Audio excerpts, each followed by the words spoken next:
Hi parents, Kirk Jones bringing you the high school recap for December the 15th, which was yesterday for me.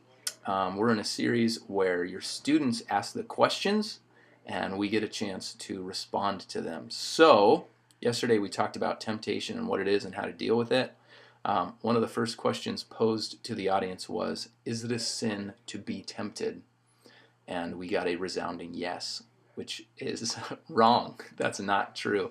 Jesus himself was tempted, Matthew chapter 4, and he shows us how to respond. So it's not a sin to get tempted, just as it's not a sin to feel angry, but rather, how do we respond in spite of that? And, in many cases, for a lot of us, if we're aware that it's a tempting situation, it's kind of stupid to wind up there in the first place. And just kind of talking about the things that you're around, or you allowing yourself to be put in those tempting situations, which aren't sin, but are just going to make it that much easier.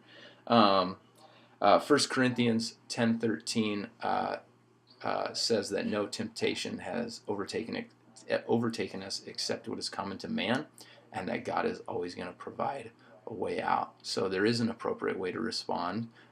What the world dangles in front of us can be very enticing at times.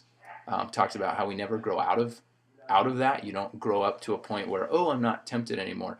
But falling into temptation is forgetting all that God has to offer us and thinking for a moment that the world has something better in regards to sin. So some great conversation pieces are just kind of talking through what that looks like, and maybe if your students are vulnerable, to open up a little bit some potentially tempting situations for them.